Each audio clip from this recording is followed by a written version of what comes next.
In the fast-paced world of modern medicine, it's easy to overlook the human element. The vision of humanism in the field of health considered the doctor as a professional who cultivated the science that enriched the spirit, just as arts, literature, and painting.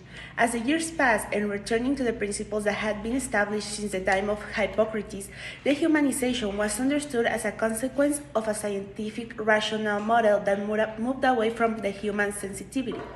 Modern therapeutics in trying to become strictly scientific, left aside the old recommendation of the Hippocratic aphorism that it's sometimes cure, often relieve, and always console.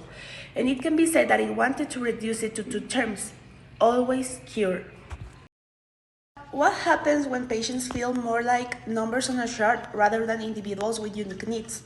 Santos, in one of his scripts, takes up the conceptual aspects of dehumanization in health and explains that in a more specific way and applied to daily practice. Dehumanization can be seen in 1. The objectification of the patient, which consists in forgetting their personal traits, feelings, and values. 2. The absence of warmth in the human relationship and in the relationship with the patient. 3. The lack of recognition of the intrinsic dignity of every patient and the equality between all people. 4. The weakness in comprehensive and global treatment that covers all dimensions of the human being based on the model of determinants in natural history of the disease. 5. The lack of patient participation in decision-making related to the inadequate power relationship, despite being in the period of patient autonomy. And 6. The existing distrust regarding medical knowledge and false expectations based on past experiences on the part of the patient. But the crucial purpose of this research is to track this problem to its root and figure out ways to prevent it. That's why now I'm going to talk about the dehumanization of medical students.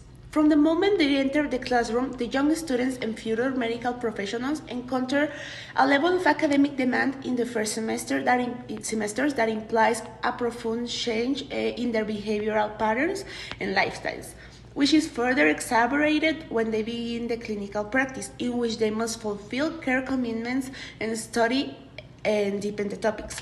Both in the medical undergraduate and postgraduate courses, there are factors that lead to dehumanization, and these can begin with the observation of unethical behavior in their teachers, including teasing that ridicules their patients. And in this way, students find a great contradiction between the values that, as they are taught, a doctor should possess, and they learn during their clinical practices. The dehumanization can find its origins in the process of teachability and educability present in the classroom throughout the medical students' training.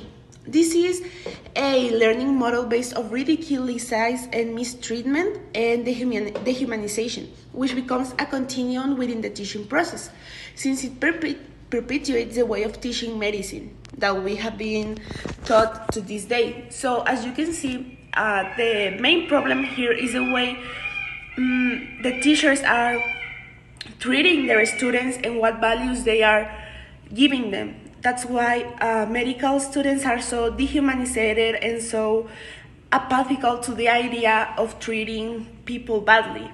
And I think that's where we should start to trying to solve this problem. In conclusion, I could say that small acts of compassion can transform healthcare for generations to come. But this issue is far more complicated than that. This is a problem that has to be solved starting with changing the educational system for medical students, because the complexity of the current medical practice and the specialization and compartmentalization of knowledge have tended to dilute the central value that medicine represents, the relationship established when the patient meets their doctor. It is necessary to resume the role of the doctor in the face of humanities and bioethics, along with the consolidation of their teaching and implementation in the clinic, since this complements scientists with humanism, which is an intrinsic part of the art of healing. A cultured doctor is a better doctor, but not because he is a doctor, but because he is a better human being. And because these circumstances not only allows him, but forces him to have better dealings with other men or other women. And why not say it, to transform its action through knowledge, thus surrendering itself to the most genuine solidarity with others. Because remember, this is not just a story about medicine, it's a story about humanity.